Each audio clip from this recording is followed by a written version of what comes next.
नमस्कार. एका बाजूला सिनेमाचे दिवस ही मालिका चालू असतानाच दुसऱ्या बाजूला दासबोध निरूपण ही मालिका संपली ती आणि काय करावं असा विचार डोक्यात होता. त्याच वेळा मला असं सुचलं की समर्थांच्या दासबोध, आत्माराम आणि मनाचे श्लोक हे 3 महत्त्वाचे ग्रंथ. आत्माराम हा पूर्णपणे पारमार्थिक ग्रंथ आहे. दासबोधमध्ये दोन्ही आहे आणि मनाचे श्लोक तर मनाला उपदेश आहे. तर मनाचे श्लोक हे सर्वात पहिल्यांदा समर्थाने लिहिले आहेत, दासबोधापूर्वी, आणि दासबोधानंतर आत्माराम लिहिलेलं आहे. त्यामुळे असं मनात आलं की मनाच्या श्लोकावरचं माझं एक पुस्तक आहे, मनाचे श्लोक एक मागोवा. त्यामध्ये मी या 205 श्लोकांचं निरूपण केलेलं आहे. तेव्हा तेही आता दृकश्राव्य माध्यमातून या मालिकेतून सादर करावं आणि ते आपोआपच फेसबुकला जाईल, यूट्यूबला जाईल आणि कायमचं चिरस्थायी होईल. म्हणून ह्या नव्या मालिकेची आपण आज सुरुवात करतोय. मनाचे श्लोक एक मागोवा. यातला आता पहिला भाग आहे. त्या सुरुवातीला थोडा इंट्रोडक्शन म्हणून ज्याला आपण अशी करीन आणि मी रोज साधारणपणे 4 किंवा 5 किंवा 6 श्लोक जसे होतील तसे श्लोक आणि त्याच्यावरचं माझं निरूपण किंवा विवेचन म्हणा किंवा मला काय जे वाटलं ते असं सादर करणार आहे. आपण सर्व मालिकांना नेहमीच उत्तम प्रतिसाद देत असा यालाही द्या. आपले अभिप्रायही कळवा. त्याप्रमाणे काही सुधारणा वाटलं तर करता येतील आणि मुख्य म्हणजे अभिप्राय येत राहिले की कुणीतरी आपण हे करतोय तर चीज होतोय असंही वाटतं. त्यामुळं आपण त्यामध्ये समर्थांच्या भाषेत सांगायचं तर आळस करू नका हो असं सांगेन. खरं तर मी जेव्हा सिनेमा करत होतो तेव्हाच एका बाजूला हा विचार चालू होता. कारण मी मागे उल्लेख केला तसा की समर्थांचे विचार केवळ सगळा प्रपंच आटोपर्यंत नाही तर प्रपंच चालू असतानाच करायला पाहिजे. त्यामुळे साधारणपणे 87-88 सालामध्ये मी काही करत होतो. जेव्हा सिनेमा माझा चालू होता, नशिबांचं शूटिंग वगैरे चालू होतं आणि माझ्या मनात असं आलं की समर्थांचे विचार अजूनही पोचवायला एक माध्यम असं आहे की वृत्तपत्र हे चांगलं माध्यम आहे. कारण मुद्दाम आवर्जून कोण घेणार. मनाचे श्लोक हल्ली खूप लोकांना पाठ असतात, आपणही लहानपणी पाठ केलेले आहेत. पण त्याच्यामागचा विचार, त्याचा अर्थ, त्याचं विवेचन हे कसं पोचेल. म्हणून मी माझे मित्र सुरेश पैठणकरांना विनंती केली की याच्यावरती मी लिहितो, आपण दर रविवारी ऐक्यमध्ये एक परिषद एक श्लोक आणि त्याचं निरूपण प्रसिद्ध करू. त्यांनी ते मान्य केलं. माझा मित्रच होता आणि ऐक्यचं मी खूप जवळचा त्या ऐक्य परिवारात सदस्य असल्यासारखं होतो. त्यामुळं काही सुरुवात न होता मी हे मान्य करून घेतलं. आणि वृत्तपत्र लिहिण्याचा एक फायदा असतो की त्यावेळेला म्हणजे रविवारचा अंक समजा गुरुवारी तयार होत असली पुरवणी तर गुरुवारी द्यायलाच लागतो लेख. तो त्यात ढिलाई करून चालत नाही. त्यामुळे हे लिखाण होत गेलं. असं जवळजवळ मी 88-89ला सुरुवात केली म्हणून वाटते आणि 66 सलग आठवडे हे लिहित गेलो. 66 भाग झाल्यानंतर काहीतरी अडचण आहे थांबलं. मग त्या 66 श्लोकांचंच एक पहिलं पुस्तक मनाचे श्लोक एक मागोवा भाग पहिला असं प्रसिद्ध केलं. म्हणलं आता पुढचं केव्हा होईल तेव्हा होईल, पण आता आहे ते तरी आपण करूया. आणि मग कालांतरानं थोड्या वेळी मिळाला. मग दुसरा भाग सुरू केला.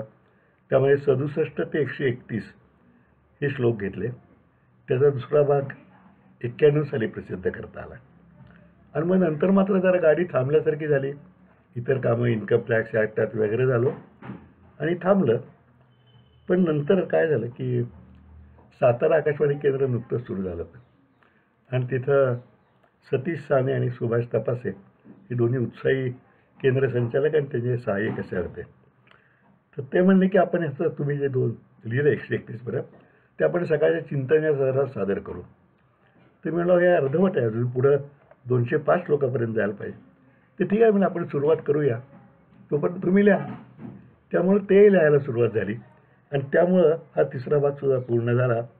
आणि मग सर्वच भाग एकत्रितपणे म्हणजे पहिला भाग आधी झाला, मग दुसरा झाला, मग तिसरा झाला. 3 भागात पुस्तकं झाली. मग आकाशवाणीवर सुद्धा करताना ते म्हणले जरा त्याला लय असावी, कारण मी काय गायक नाही आहे, त्यामुळे श्लोकसुद्धा व्यवस्थित असावा. म्हणून इथं हाताच्या गायिका आहेत वर्षा जोशी म्हणून, त्यांनी श्लोक गायले एक एक श्लोक आणि त्याला म्हणतं माझं निरूपण असं. या दोघंही तपासे आणि त्यांचे सतीश साने यांचं मी आभारी आहे. कारण त्यांनी स्वतः कित्येक वेळा मी सगळे वाचत नव्हतो, कारण तेव्हा आकाशावर रेकॉर्डिंग करायला वेळ नव्हता इन्कम टॅक्सच्या कामामुळे. तिने स्वतः वाचायची जबाबदारी घेतली. कित्येक भाग त्यातले सतीश साने आणि सुभाष तपासारी वाचले, पण त्यामुळे ते लोकांच्यापर्यंत पोहोचलं आणि ऐक्यमध्ये ते येत गेल्यामुळं खूप लोकांच्यापर्यंत पोहोचलं. म्हणजे अगदी दारूच्या दुकानापासून ते भक्ती बर्वे ख्यातनाम भक्ती बर्वे इनामदार त्या एकदा नाटकानिमित्त इथं आल्या, तर त्यांनी कुठंतरी ते पुस्तक वाचलं आणि त्या मला शोधत आम्ही निगडीकरण दुकानावरती इथपर्यंत आल्या त्या आणि त्यांनी फार अभिनंदन केलं. तर त्यामुळे हे सगळं लोकांच्यापर्यंत पोचलं याचा मला विलक्षण आनंद आहे. आणि मग पुढं तर या एकूण 50 श्लोक मला पुस्तकाचं एकत्रित असे 5 आवृत्त्या आत्तापर्यंत झाल्या. आता 5वी आवृत्ती चालू आहे. हे 5व्या आवृत्तीचा हे आहे आणि सुरुवातीला जी किंमत 180 होती, मग वाढत आता 225 रुपयाला येते. त्याची अजून खप चालू आहे, कारण हे संतांचे जे विचार आहेत ते कालातीत आहेत असं मला वाटतं. आणि हे पुस्तकी सगळीकडे उपलब्ध आहे. आपल्यापैकी कुणाला पाहिजे तर मी पाठवू शकेन. फक्त त्याहीपेक्षा काय हल्ली वाचण्याची आवड कमी झालेली आहे. त्यामुळे दृकश्राव्य माध्यमात जर झालं तर जास्त बरं. अर्थात त्या दृकभाग म्हणजे मी वाचणार किंवा त्यामध्ये ऐकण्याची काही भर घालणार एवढाच आहे, पण त्याला इलाज नाही. पण हे केव्हाही तुम्ही मोबाईलमधनं लॅपटॉपमधनं केव्हाही ऐकू शकता. हा मोठा फायदा आहे आणि ते कायमचं होतं याचं. त्यामुळे ह्या पार्श्वभूमीवर आपण ही मालिका सुरू करूच आणि 41 भाग होतील असं मला वाटतं. रोज एक भाग याप्रमाणे मी उद्यापासून टाकायला सुरुवात करेन आणि सकाळी किंवा दुपारी किंवा तरी टाकेन. नेहमी म्हणजे जे सगळे माझे ग्रुप्स आहेत तिकडेही टाकेन, माझ्या स्वतःच्याही फेसबुकवर टाकेन. आपण जरूर ते बघा अशी माझी विनंती आहे. आपण सुरुवात करूया. मला श्लोक समर्थांनी केव्हा लिहिले याबद्दल प्रसंग खात्रीशीर सांगता येण्यासारखा आहे.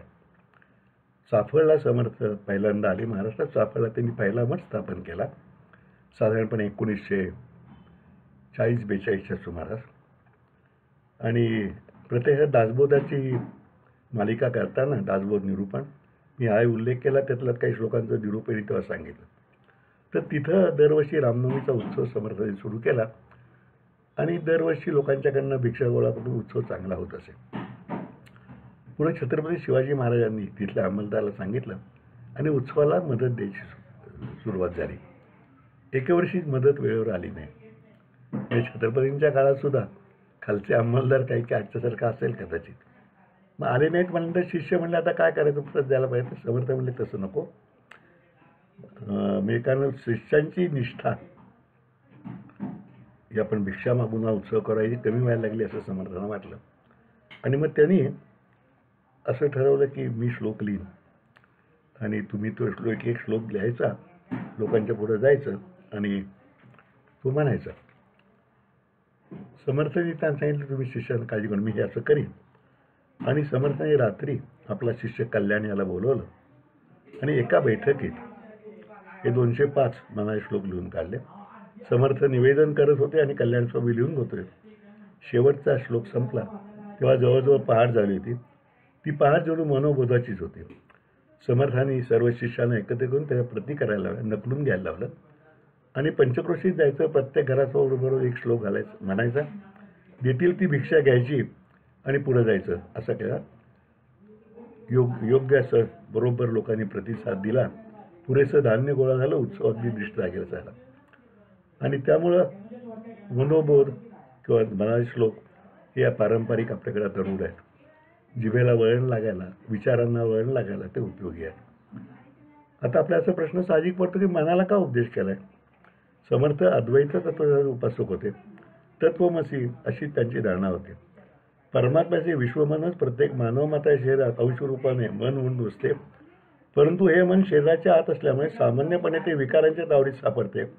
त्यामुळे त्यामधून ते मुक्त होण्याचा हा उद्देश आहे. मानवी शरीर व इंद्रियांचे नियंत्रण मनच करते, परंतु सततच्या विषयाच्या सहवासामुळे मनाचे मूळ आदितत्वाशी असलेले नाते अस्पष्ट होत जाते. मनुष्य विषयोपभागात बंदिस्त होतो तेव्हा या मायेच्या निदितावस्थेतून मनाला जागृत करणे, त्याचे परमतत्वाशी असलेले अतूट नाते जाणून घेणे हीच यामागची भूमिका आहे. मनाचे सामर्थ्य मोठे विलक्षण असते. आपण अनेकदा पाहतो की एखादा मनुष्य रोगजर्जर असला तरी मनोबलाच्या जोरावर त्या प्रचंड दुःखात आनंदी राहू शकतो किंवा अतिशय प्रतिकूल आणि धोक्याच्या परिस्थितीत निग्रही मन असलेले सैनिक अचाट शौर्य गाजवतात। A mind can make hell of heaven and can turn a hell into heaven असा विचार पाश्चिमात्य तत्वज्ञानात आढळतो। म्हणून मनाचे हे सामर्थ्य जाणून मनाला उपदेश करून ते जागृत करण्यासाठी मनास श्लोक समर्थांनी लिहिले। भुजंग प्रयाती अतिशय सोप्या आणि गेय वृत्तात त्याची रचना आहे। पहाटेच्या वेळीच नव्हे तर कोणत्याही परी एखादा श्लोक जरी म्हटला तरी मनाला प्रसन्नता वाटावी असा त्यांचा बाज आहे। रोखठोक भाषा आणि स्वच्छ विचार ही समर्थांच्या विचारांची वैशिष्ट्ये यात प्रकर्षाने जाणवतात। गुरुवर्य मना श्लोकावरती गुरुवर्य बेलसरे, अनंतराव आठवले आदी अनेक अधिकारी व्यक्तींनी मना श्लोकाचं निरूपण केलंय। मी काही त्यांच्या एवढा अधिकारी नाही, परंतु आजच्या काळाचा अनुरूप होऊन समर्थांचा विचार मांडायचा हा माझा प्रयत्न आहे। त्यामुळे हा प्रयत्न मी केला, सुदैवानं लोकांना आवडला आणि लोकांच्यापर्यंत समर्थ विचार पोचले याचा मला विशेष आनंद आहे। आपण पहिल्या श्लोकाला सुरुवात करूया। गणाधीश जो ईश सर्वा गुणांचा, मूळारंभ आरंभ तो निर्गुणाचा, नमू शारदा मूळ चत्वार वाचा, गमू पंथ अनंत या राघवाचा। मानवी मनाला चिरंतनाचा बोध करणाऱ्या आपल्या मना श्लोकांची सुरुवात समर्थांनी सकल कला आणि विद्येचा दाता श्री गणेश आणि अधिष्ठात्री देवता शारदेला वंदन करून केले आहे। हिंदू संस्कृतीपणे हे मंगलाचरण आहे। सकल इंद्रियांचा आणि गुणांचा स्वामी असा परमेश्वर श्री गणेशाला ते प्रथम वंदन करतात। अद्वैत तत्वज्ञानाचा विशेष असा की सकल द्वैताचा त्याग करून शिल्लक राहणारे परमतत्व म्हणजे एकमात्र परमेश्वर मानला जातो। असा परमेश्वर निर्गुण आणि निराकार आहे, परंतु त्याला जाणून घेण्यासाठी सामान्य माणसाने सगुणेपासून सुरुवात करावी। जसे एखादे लहान मूल सुरुवातीला चालता यावे यासाठी पांघरुळगाडा घेते व नंतर चालता आले की पांघरुळगाडा सोडून देते, तद्वत आधी सगुण आणि नंतर सगुण सोडून निर्गुणोपासनेचीच कास धरायची असते। श्री गणेशाला ओंकार स्वरूप मानले आहे।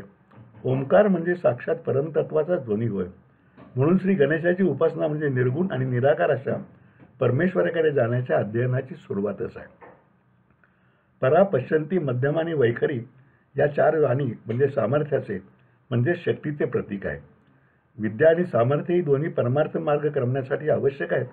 अर्थात समर्थांना अभिप्रेत असलेले सामर्थ्य हे केवळ शरीराचे नसून मनाचे सामर्थ्य म्हणजेच मनोबल आहे। या सामर्थ्याची आदिदेवता आदिशक्ती शारदा तिलाही समर्थ वंदन करतात। म्हणजेच बुद्धी आणि शक्ती या दोघांच्याही सहयोगातूनच मनोबल प्राप्त करून घेऊन साधकाने अनंत अशा परमेश्वराची प्राप्ती करून घेण्याचा मार्ग क्रमवायचा आहे। समर्थांच्या मनाच्या श्लोकात येणारा राघव म्हणजे केवळ मर्यादित असा दाशरथी राम हा अर्थ नाही। हा राघव म्हणजेच निर्गुण निराकार असा साक्षात परमात्मा आहे। जय जय रघुवीर समर्थ। श्लोक क्रमांक 2। मना सज्जना भक्ती पंथेची जावे, तरी श्रीहरी पाविजे तो स्वभावे, जनी निंदते सर्व सोडून द्यावे, जनी वंद्यते सर्व भावे करावे। परम आनंदाचा ठेवा जो श्रीहरी त्याची प्राप्ती करून घेण्याचे ध्येय ठरवल्यानंतर त्यासाठी कोणत्या मार्गाने येणे आवश्यक आहे ते पाहूयात। समर्थांनी मनाला त्यासाठी भक्तीच्या मार्गाने जावयास सांगितले आहे। समर्थ म्हणतात, हे सज्जना भक्ती मार्गाने गेल्यास श्रीहरीची प्राप्ती खचितच होईल। भक्तांना पावणे हा परमात्म्याचा धर्मच आहे। त्या मूळ स्वभावाचा अनुसरून स्वाभाविकपणे ही परमेश्वराप्ती तुला होणार आहे। मात्र हा मार्ग ज्याने स्वतःच आक्रमावायचा आहे। भक्ती अनेक प्रकारांनी करता येते। भजन, पूजन, नामस्मरण असे नवविध भक्तीचे मार्ग जरी असले तरी कोणत्याही मार्गाने केलेल्या भक्तीचे अंतिम उद्दिष्ट परमेश्वर प्राप्ती हेच आहे आणि या मार्गामध्ये मात्र शॉर्टकट नाही। पूर्ण तळमळीने आणि निष्ठेने ती केली पाहिजे। हा मार्ग लांब पल्ल्याचा सातत्याने चालावायचा आहे। अंतिम साध्याकडे जाणाऱ्या या मार्गाने साधकाने आपले आचरण शुद्ध, नीतीचे आणि सर्वांना वंद्य वाटेल असेच ठेवावे असा समर्थांचा आग्रह आहे। साधना सुरू असताना बहुजन समाजाला जे निंदे वाटेल ते साधकाने टाळले पाहिजे। केवळ ते सोडायचे एवढीच नकारात्मक भूमिका न घेता त्या सोडण्याबरोबरच सर्व समाजाच्या हिताचे, त्या समाजाला पूज्य वाटेल असे समाजाच्या कल्याणाचे सर्व कार्य केलेच पाहिजे। समर्थांना आळसाचा अतिशय संताप आहे, त्यामुळे साधकाने आपल्या भक्ती साधण्याबरोबर चांगली कर्मे केली पाहिजेत आणि कुकर्मे टाळलीच पाहिजेत असा त्यांचा कटाक्ष आहे। केवळ भक्ती करून भागणार नाही तर तिला सदाचरणाची जोड देणे हे सुद्धा प्रत्येक भक्ताचे कर्तव्य आहे। जय जय रघुवीर समर्थ। श्लोक क्रमांक 3। प्रभाते मनी राम चिंतित जावा, पुढे वैखरी राम आधी वदावा, सदाचार हा थोर सांडू नये तो, जनी तोचितो मानवी धन्य होतो. आपण दररोज रात्री निद्राधीन झाल्यावर दुसऱ्या दिवशी जागे होईपर्यंत जी अवस्था असते ती एक प्रकारे सर्व गोष्टीतून मुक्त झाल्याचीच असते. काही संतांचं मत निद्रितावस्था म्हणजे जवळजवळ मृतावस्थाच होय. आपले सर्व मानसिक व्यापार थांबलेले असतात, त्यामुळे आपण सकाळी जागे होतो तो एक प्रकारे आपला नूतन जन्मच होय. कोणत्याही चांगल्या फळासाठी कार्याचा आरंभ शुभंकर हवा, म्हणून प्रत्येकाने प्रभातसमयी दिवसाच्या व्यापासंबंधी अन्य कोणताही विचार मनात आणण्यापूर्वी श्रीरामाचे चिंतन करावे. विचार, उच्चार आणि आचार असा आपल्या कार्याचा क्रम असतो. या श्लोकात श्री समर्थांनी या तिन्ही मार्गांचा उल्लेख केला आहे. प्रभाते म्हणजे सूर्योदय होण्यापूर्वीचा समय. प्रत्येकाने साधकाने लवकर उठून आपल्या दिवसाची सुरुवात रामरायाच्या चिंतने करावी. अशा चिंतनाचा फायदा हा की कालचे अमंगल विचार या चिंतने नष्ट होतील आणि आजच्या दिवसाची सुरुवात ते चिंतनच मंगलमय करेल. Well begun is half done या उक्तीप्रमाणे आपण दिवसाची सुरुवात प्रभूच्या चिंतनाने करावी. त्यानंतर म्हणजे प्रातःसमयीचे विधी उरकल्यानंतर वैखरीने म्हणजे वाणीने त्या रामरायाचे नाव घ्यावे. म्हणजे रामचिंतनाची विचारातील भक्ती उच्चारात प्रकट करावी. आणि नंतर दिवसभरात वागताना सारखाने सदाचाराचे म्हणजे सत अधिक आचार चांगल्या कार्याचे वर्तन ठेवावे. आपला व्यवहार नेहमी स्वार्थाच्या पलीकडचा असावा. आयुष्यात सत्कर्मे आणि सदाचार यांची कास कायम धरली पाहिजे. म्हणजे प्रभातसमयी विचाराने भक्ती करावी, नंतर उच्चाराने रामरायाचे स्मरण करावे आणि दिवसभर सदाचाराने साधना करावी. अशा तऱ्हेने दररोजचा दिवस सार्थकी लावावा. म्हणजे दिवसांचे महिने, महिन्यांचीच वर्षे आणि वर्षांचे आपले संपूर्ण आयुष्य सार्थकी लागेल. अशी साधना करणारा साधकच जगात धन्य होतो.